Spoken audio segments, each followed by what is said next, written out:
तो good morning all of you. कैसे हैं बच्चों? आज हम लोग कंपनीज अकाउंट का थर्ड क्लास देखेंगे और ये सेकंड क्लास का ही विस्तार रूप है, जिसमें कि हम ये देखेंगे कि हाँ, कंपनीज कितने प्रकार की होती है, कैसी होती है और क्या फीचर्स है इसके। आइए समझते हैं। ठीक है, तो कंपनीज अकाउंट में आज हम लोग देखेंगे कि प्राइवेट कंपनीज क्या होती है। तो प्राइवेट कंपनीज क्या होती है? ऐसी कंपनी जिसमें क्या हो, दो या दो से ज्यादा मेंबर्स हो, लेकिन 200 से कम हो, 200 से कम मेंबर्स हो। ठीक है, डायरेक्टर्स दो मिनिमम हो, मैक्सिमम उससे ज्यादा हो सकते हैं, लेकिन कम से कम 2 मेंबर हो। ठीक है, can not issue prospectus, prospectus issue नहीं कर सकते। वो प्रोस्पेक्टस क्यों नहीं इशू कर सकते? प्रोस्पेक्टस का क्या, प्रोस्पेक्टस क्यों इशू करना चाहिए? क्या उद्देश्य है प्रोस्पेक्टस इशू करने का? तो प्रोस्पेक्टस इशू करने का उद्देश्य क्या है कि हम मार्केट में चाहते हैं कि हमारा शेयर बिके, हम लोग हमारे शेयर को ले, जिससे कि कंपनी में पैसा आए। और सबसे बड़ी चीज तो यही है जी कि हम शेयर मार्केट में इशू कर ही नहीं सकते। हम मार्केट में शेयर इशू कर ही नहीं सकते प्राइवेट कंपनी का। ठीक है ना? तो प्राइवेट कंपनी का जब हम शेयर इशू कर ही नहीं सकते, तो वहां हम प्रोस्पेक्टस भी इशू नहीं कर सकते। ठीक है, it can not issue its share in public, public में इशू नहीं कर सकते हो। ठीक है sir. It adds private limited at the end of its name, अपने नाम के पीछे प्राइवेट लिमिटेड शब्द का प्रयोग करेगा। और कम से कम पेड अप कैपिटल इसका 1 लाख का होगा। 1 लाख रुपीज से अपना बिजनेस को ये स्टार्ट कर सकता है। Now comes to public company. Public company क्या होती है बच्चों? ऐसी कंपनी जिसमें कि कम से कम 7 मेंबर्स हो। क्या क्या फीचर्स है इसके? यहां लिखा हुआ है, पहला क्या है, 7 फीचर्स होने चाहिए। और मैक्सिमम नंबर का कोई लिमिट नहीं है, नो लिमिट, मैक्सिमम का कोई लिमिट नहीं है। इसीलिए क्या है, 7 मेंबर्स कम से कम, मिनिमम 7, मैक्सिमम नो लिमिट। आगे क्या है, the minimum number of directors are 3, कम से कम 3 डायरेक्टर्स हो। The minimum paid up capital is 5 lakh, मतलब पेड अप मतलब हो गया एक्चुअल में पे, एक्चुअल में कितना पूंजी है, एक्चुअल में कितना कैश है। कैश मतलब इन द सेंस कि आपका जो पैसा लगा हुआ है बिजनेस में वो कितना है, ये देखने की जरूरत है। तो क्या है, ये 5 लाख का होना चाहिए। अब कंपनी क्या करती है, अपने नाम के पीछे कंपनी जो है, अपने नाम के पीछे कंपनी लिमिटेड शब्द का प्रयोग करती है। ये याद रखना, कंपनी लिमिटेड शब्द का प्रयोग करती है। मतलब क्या होता है ना कि कंपनी हमेशा अपने नाम के पीछे लिमिटेड शब्द लगाएगी, लिमिटेड शब्द लगाएगी। क्यों? क्योंकि लिमिटेड शब्द का मतलब ही ये हो गया, that is it is that कि ये लिमिटेड ऑर्गेनाइजेशन है। ये ऑर्गेनाइजेशन क्या है, यहाँ पे मेंबर्स की लायबिलिटी लिमिटेड है, ये शो करता है। ठीक है, आगे मूव करते हैं हम लोग। गवर्नमेंट कंपनी क्या होती है? तो गवर्नमेंट कंपनी ऐसी कंपनी है जिस कंपनी में 51% शेयर होल्डिंग किसका हो, गवर्नमेंट का हो, कम से कम, एटलीस्ट मतलब क्या है, कम से कम एटलीस्ट, कम से कम क्या हो, गवर्नमेंट का होल्डिंग क्या हो, कम से कम 51% हो। तो ऐसी कंपनी जो होती है उस कंपनी को हम कहते हैं government company. Now foreign company क्या है? फॉरेन कंपनी ऐसी कंपनी है जो कि इंडिया में फंक्शनल है, इंडिया में काम करती है, लेकिन वो क्या है, आउटसाइड ऑफ इंडिया उसका रजिस्ट्रेशन हुआ है। The company registered outside India but having the place of business in India. India में प्लेस ऑफ बिजनेस है, लेकिन आउटसाइड इंडिया में ये रजिस्टर्ड हुई है। ऐसी कंपनीज को हम क्या कहते हैं? ऐसी कंपनीज को हम कहते हैं फॉरेन कंपनी। ठीक है जी, आगे मूव करते हैं। अब देखो क्या है, मैंने आपके लिए कुछ एक चीज बनाया है। प्राइवेट कंपनी क्या है? देखो, प्राइवेट कंपनी में मैंने कोलकाता बेस्ड एक कंपनी लिया है। कोलकाता में ये कंपनी है जिसका क्या नाम है, नेटवोवेन इंडिया प्राइवेट लिमिटेड, ये इस कंपनी का नाम है। ठीक है, ये कंपनी कहां है? कोलकाता में है, सॉफ्टवेयर कंपनी है ये। तो ये क्या है, प्राइवेट कंपनी है, मतलब 2 या 2 से अधिक, लेकिन मिनिमम 2, मैक्सिमम 200, इससे ज्यादा ये मेंबर्स अपने यहां नहीं रख सकता। ठीक है जी, तो यानी कि यहां पे जो है आप देखेंगे कि वोवेन लिमिटेड जो है, प्राइवेट लिमिटेड जो है, वो एक प्राइवेट कंपनी है जो कि कोलकाता बेस्ड है और वो फंक्शन करती है वहां से। आगे देखो, आगे जब मूव करोगे आप तो क्या है, देखो पब्लिक कंपनी। पब्लिक कंपनी मतलब क्या हो गया, ऐसी कंपनी जिसके पास कम से कम 5 लाख का पूंजी हो, कैपिटल 5 लाख का हो, एंड उसके पास क्या हो, मेंबर्स का कोई लिमिट ना हो, मेंबर्स अनलिमिटेड होंगे, ठीक है, मेंबर्स का कोई लिमिटेशन नहीं होगा। ऐसी कंपनी क्या कहलाती है, ऐसी कंपनी कहलाती है पब्लिक कंपनी, ठीक है। और भी क्राइटेरिया है, जैसे क्या है, कम से कम उसमें क्या हो, 3 डायरेक्टर्स हो, और क्या क्राइटेरिया है उसमें, अपने नाम के पीछे कंपनी लिमिटेड लगाती हो, लिमिटेड सब तो रहेगा, ठीक है ना, प्राइवेट कंपनी लगाएगी प्राइवेट लिमिटेड, है ना। तो क्या है, टाटा स्टील क्या है, पब्लिक कंपनी है, टाटा की ही एक कंपनी है ना। देन गवर्नमेंट कंपनी, जैसे क्या है, भेल है ना, भेल है, इंडियन ऑयल है, सेल है, एचपी है, भारत पेट्रोलियम है, एलआईसी है, ये सब गवर्नमेंट कंपनी आती है, ठीक है, जिसका कि शेयर, गवर्नमेंट का शेयर 51% हो, 51% हो या उससे अधिक हो, कम ना हो, है ना। ऐसी कंपनी जिसका शेयर 51% हो या उससे ज्यादा हो लेकिन उससे कम ना हो, ऐसी कंपनीज क्या कहलाएंगी, ऐसी कंपनीज कहलाएंगी गवर्नमेंट कंपनी, है ना। एलआईसी में मान लो गवर्नमेंट का 70% शेयर्स है, 80% शेयर्स है, तो वो गवर्नमेंट कंपनी है, 51 कम से कम हो, है ना। ऐसी कंपनी क्या हो गई, गवर्नमेंट कंपनी। फॉरेन कंपनी क्या हो गया, फॉरेन कंपनी जैसे यूनिलीवर, ये जो फॉरेन कंपनी, लक्स साबुन लगाते हो ना, लक्स, क्या है, लक्स साबुन यूनिलीवर का है, Hindustan Unilever, that is your foreign company, ठीक है। आगे मूव करते हैं। नाउ अब देखो क्या है, मैंने आपको बताया था, इसको अच्छा से सीखना क्या है, we have to study about the public company. हम जो हमारे सिलेबस में जो है वो पब्लिक कंपनी को सीखना होता है, ठीक है। पब्लिक कंपनी मतलब क्या हो गया, ऐसी कंपनी जो कि मार्केट में शेयर इशू कर सकती है, प्रोस्पेक्टस इशू कर सकती है ना, ऐसी कंपनी। अच्छा, गवर्नमेंट कंपनी भी पब्लिक कंपनी होती है, मतलब क्या, देखो गवर्नमेंट कंपनी पब्लिक कंपनी एकदम हो सकती है। जैसे फॉर एग्जांपल ऐसी गवर्नमेंट कंपनी जो अपना शेयर बाजार में उतारती है ना, क्योंकि देखो 51% शेयर वो होल्ड करेगी, बाकी का 49% शेयर तो वो बेच सकती है। मान लो कोई कंपनी है, मान लो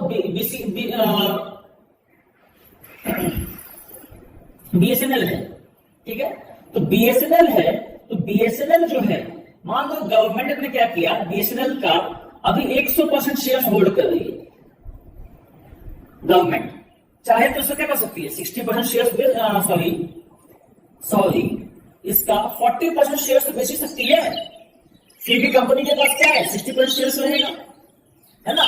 तो मैं आपको पिछले वीडियोस का लिंक भी डाल दूंगा नीचे डिस्क्रिप्शन में, आपको मैं साइड में भी लिंक डाल दूंगा, आप उसको देख करके पिछले वीडियोस को भी देखिए और इस लेक्चर को सही से समझते हुए आगे बढ़ते चलिए। मान लो कंपनी है, ठीक है, मान लो कंपनी है और उसने क्या दिया है, 80 लाख का कैपिटल, 80 लाख का कैपिटल उसके पास, 80 लाख का कैपिटल, और मान लो उसके एक लोग हो सकते हैं, पब्लिक कंपनी के सलाह हो सकते हैं, कम से कम मान लो उसने 8 लोग, और हम लोग चाहते हैं और उनके कंपनी बड़ा हो जाएगा, कंपनी कैपिटल आएगा,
तो 10 रुपए के दर से 1.5 लाख एक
और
सो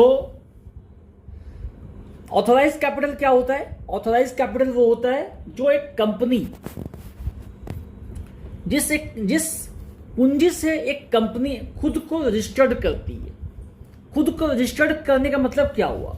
मान लो कि अगर कोई कंपनी 1 करोड़ रुपया से आज अपने आप को रजिस्टर्ड करती है कि आने वाले समय में हम 1 करोड़ रुपया बाजार से उठाएंगे, मैक्सिमम अमाउंट ऑफ मनी जो होगा वो 1 करोड़ का होगा। सपोज करो 5 साल में कंपनी बहुत बड़ी बन जाती है और कंपनी जो है अब चाहती है कि हम 50 करोड़ रुपया बाजार से उठाएं। I want to raise the fund by 50 crore rupees. तो क्या होगा? तो कुछ नहीं है, एक नॉमिनल सा फीस दे करके आरओसी ऑफिस में, आरओसी ऑफिस क्या होता है? Registrar of company. Basically her capital में होता है, हर एक स्टेट के कैपिटल में आपको आरओसी ऑफिस मिल जाएगा। वहां पे जाकर के आप एक नॉमिनल फीस देके अपना कैपिटल को इंक्रीज कर दो, 50 करोड़ कर दो। ठीक है, रिलायंस भी ऐसे किया, अडानी भी ऐसे ही किया, टाटा भी ऐसे ही की। सब जो कंपनी जब स्टार्ट होती है छोटी होती है, जब बड़ी हो जाती है तो वो अपने कैपिटल को, ऑथोराइज कैपिटल को और इंक्रीज करती है। ठीक है, जैसे फॉर एग्जांपल मैंने दिया आपको 1 लाख का शेयर 10 वाला बेचा, 10 का एक शेयर है, तो क्या हो गया? 1 लाख गुना 10 लाख रुपया कंपनी बाजार से रेज करती है। This is share, this is face value and this is share capital. Okay, now अब क्या है, issued share capital. Issued share capital क्या होता है? इशूड शेयर कैपिटल क्या होता है? मानो कि क्या हुआ, company for the time be, अभी जो है 10 लाख का जरूरत नहीं है. 10 लाख का तो जरूरत हमको पूरी जिंदगी में है. ये ऑथराइज है ना मेरा इस एग्जांपल में, तो पूरी जिंदगी में 10 लाख की आवश्यकता है मुझे, लेकिन अभी मुझे आवश्यकता है सिर्फ 8 लाख की.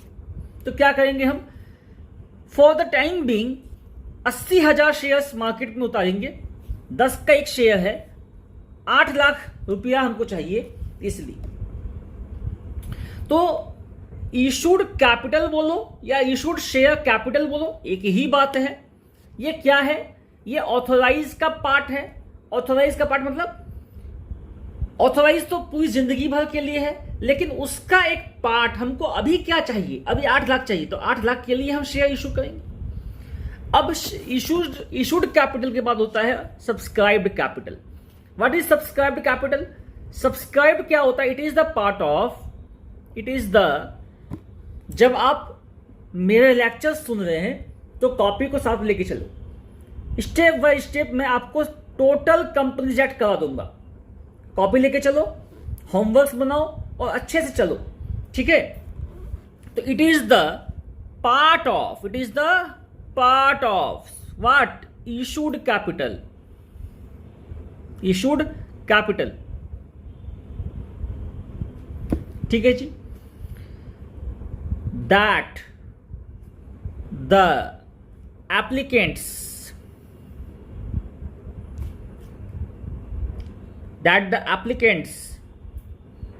requested to subscribe, या यूं कहो that the applicants subscribe for the share. ठीक है. मान लो आपने जो बाजार में उतारा पैसा, शेयर, कोई जरूरी थोड़ी ना है कि सारे के सारे शेयर्स बाजार में बिक ही जाएंगे. हम जो स्टॉक मार्केट में लेके आए हैं, हम जो शेयर बाजार में लेके आए, what is stock, what is share? A bunch of shares are known as stock. A bunch of shares are known as stock. तो ये मत सोचो कि स्टॉक कुछ अलग है, कुछ नहीं है. एक शेयर का एक क्लास, शेयर का एक बंच जब हम लेके आते हैं बाजार में, उसको हम स्टॉक कहते हैं, ठीक है. तो अगर हम सब्सक्राइब किए, ठीक है जी, अगर हम सब्सक्राइब किए तो क्या हो गया, वो क्या कहलाएगा? सब्सक्राइब कैपिटल कहलाएगा. सब्सक्राइब कैपिटल कहलाएगा. ये क्या कहलाएगा? सब्सक्राइब कैपिटल कहलाएगा. जैसे फॉर एग्जाम्पल, इसी एग्जाम्पल को तुम देखो, अगर 80,000 शेयर्स हमने क्या किया था, इशू किया था. सपोज को मार्केट में मान लेते हैं कि 78,000 शेयर्स के लिए ही लोगों ने अप्लाई किया है. सब थोड़ी ना बिक जाएंगे, ऐसा थोड़ी होता है कि सब बिक ही जाएंगे. बिक भी सकते हैं, नहीं भी बिक सकते हैं. तो क्या है, 78,000 इंटू 10, 7,80,000 रुपये के लिए आपको पैसे आएंगे. मतलब आप ये समझ के चलो कि बाजार से आपको 7,80,000 रुपये आएगा टोटल, क्योंकि आपका 78,000 शेयर्स ही बिका है बाजार में, ठीक है. नाउ अब क्या है देखो,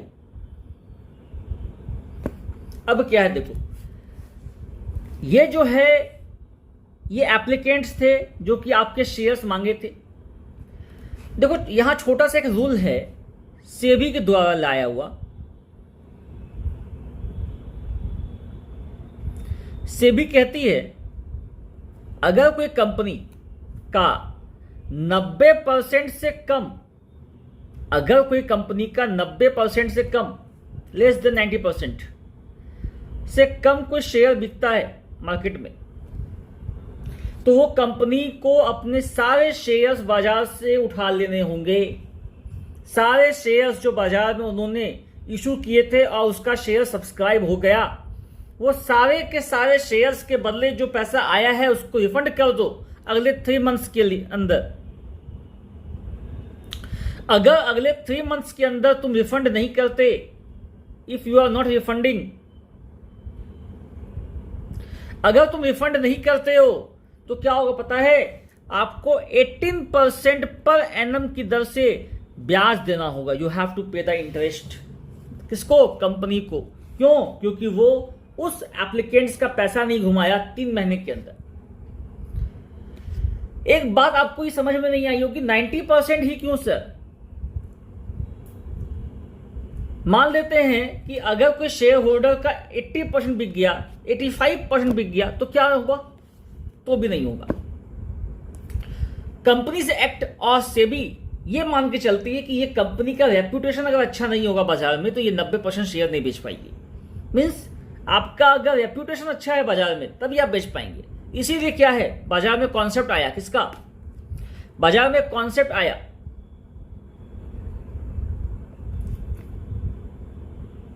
उस कॉन्सेप्ट का क्या नाम है? Under writing commission. Underwriting commission. What is underwriting commission? Underwriting commission means what? Underwriting commission का मतलब हो गया कि जो अंडरराइटर्स होते हैं, हु आर अंडरराइटर्स? सोचो एक एजेंसी है, एजेंट्स है ये लोग। अंडरराइटर्स कौन है? एक एजेंट्स है, कुछ एजेंट्स, एजेंट्स होते हैं जो कि आपकी कंपनी का शेयर बिकवाने का ठेका लेते हैं। आपकी कंपनी को बिकवा देंगे ये, उसके लिए क्या करेंगे? कुछ कमीशन चार्ज करेंगे। फॉर एग्जांपल 10 का शेयर है तो बोलेगा 9 रुपया आप रखो, एक रुपया हमको दो, 10 रुपया। मतलब हर शेयर पे 1 रुपया ये रखेगा। 0.5 रख सकता है, 1.5 रखेगा, जो भी कमीशन सेट किया हुआ होगा कंपनी के साथ। तो अंडरराइटिंग कमीशन उसको मिलता है। हालांकि आपको ये बाद में भी बताएंगे हम, ये बात आप बाद में सीखेंगे मेरे से। हालांकि ये मान के चलो अभी तत्काल 78,000 शेयर्स बाजार में आपके इशू सब्सक्राइब हुए हैं और उसके लिए 7,80,000 रुपीज आपको मिलेंगे। 7,80,000 रुपीज आपको मिल जाएंगे। नाउ अब क्या होता है, सब्सक्राइब के बाद नेक्स्ट होता है called up capital. Next is called up capital. ये क्या होता है सर? कॉल्ड अप क्या होता है? देखो कॉल्ड अप क्या होता है। कॉल्ड अप का मतलब क्या हुआ, जितना शेयर सब्सक्राइब हुआ ना, आपका 78,000 शेयर सब्सक्राइब हुए हैं, उसमें से क्या होता है, कंपनी एक बार में आपसे 10 रुपया नहीं मांगता। मांग भी सकता है लेकिन नहीं मांगता, जनरली नहीं मांगता। क्यों? सपोज करो कि आप किसी स्कूल में पढ़ते हैं, उस स्कूल की फीस मान लो 1.5 लाख रुपया है। अगर कंपनी आपसे 1.5 लाख रुपया, वो स्कूल आपसे 1.5 लाख रुपया मांग ले एक बार में, तो क्या आप उसमें एडमिशन लोगे? नहीं। और एडमिशन हुआ भी तो कितना होगा? 1, 2, 4, 5, इससे ज्यादा एडमिशन हो ही नहीं सकता। एक बार में कोई 1.5 लाख दे ही नहीं सकता। तो स्कूल क्या करती है, इसको इंस्टॉलमेंट में बांटती है। इंस्टॉलमेंट, इन इंस्टॉलमेंट्स, हर महीने दे दो 5,000, 10,000 दे दो हर महीने। तो ये क्या है, इंस्टॉलमेंट्स में जब आप बांटते हैं तो लोगों को क्या आती है, सहूलियत होती है देने में। They feel comfortable. अगर कंपनी एक साथ मंगाएगी, मंगा सकती है नो डाउट, लेकिन अगर एक साथ मंगाएगी तो क्या होगा, मान लो कोई राम नाम का आदमी है, श्याम है, मोहन है। अब मान लो इसका सैलरी ही महीने का 20,000 रुपया है। How he can afford to buy the shares? तो क्या होगा, लेगा नहीं। कंपनी का शेयर होल्डर्स कम हो जाएगा, 90% का क्राइटेरिया पूरा नहीं होगा, शेयर्स क्या होगा, खत्म हो जाएगा बाजार से, सेबी का जो गाइडलाइन है। तो इसीलिए क्या है, to follow the norms, guidelines, और कंपनी को अपने शेयर्स बेचने तो क्या करने होते हैं, they have to sell the shares on instalment. Instalment कैसे होगा, जैसे फॉर एग्जांपल 78,000 शेयर्स है, 10 वाले एक शेयर है, कंपनी को 7,80,000 शेयर्स चाहिए, 7,80,000 रुपीज चाहिए कंपनी को। तो क्या होगा, कंपनी इसको क्या करेगी, डाइल्यूट कर देगी, छोटे छोटे टुकड़ों में बांट देगी, इंस्टॉलमेंट में बांट देगी। मान लो इसका एग्जांपल है एप्लीकेशन ने बांट दी, एप्लीकेशन मनी बोल के। जब जिस समय एप्लीकेशन फॉर्म फिलअप किया तो पर शेयर पे हम 3 रुपया लेंगे तुमसे। अलॉटमेंट जब तुम लोगे, जब तुमको कंपनी अलॉट करेगी शेयर, तो अगला 3 रुपया तुमसे उस समय लेंगे। उसके 2 महीने के बाद फर्स्ट कॉल करेंगे। फर्स्ट कॉल कितने का, 4 रुपए का। हो गया 3 3 6 4 10 रुपये तुमसे मांग लिए। ये इंस्टॉलमेंट कहां तक हो सकता है, ये इंस्टॉलमेंट सेकेंड कॉल हो सकता है, थर्ड कॉल हो सकता है, बस थर्ड कॉल तक, यानी कि कुल मिला के 5 इंस्टॉलमेंट्स कंपनी मांग सकती है, इससे ज्यादा नहीं, according to the company's will. Company जो चाहे, कंपनी चाहे कि हम एक ही बार में मंगाएंगे तो एक बार में 10 मंगा सकती है, चाहे कि नहीं हम 2 इंस्टॉलमेंट में 5-5 मंगाएंगे, 6-4 मंगाएंगे, 7-3 मंगाएंगे, कर सकती है। 3 इंस्टॉलमेंट में दिखाइए आपको कैसे होता है। तो यू कैन, ऐसा आप सोचो कि आप कैसे भी कंपनी हो तो कैसे भी आप पैसा मंगा सकते हो, according to your will and the availability of shareholders in the market. अगर आपका रेपुटेशन अच्छा है मार्केट का, आपको लगता है कि नहीं एक बार में सब पैसा आ जाएगा, तो आप एक बार में मंगा सकते हैं पैसा, कोई इशू नहीं है। ठीक है जी। तो क्या है,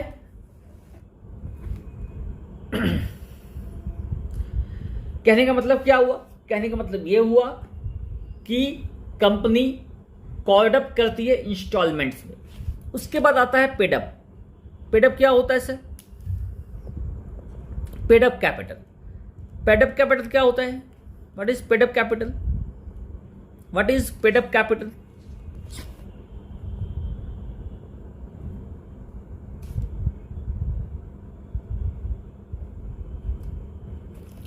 What is paid up capital?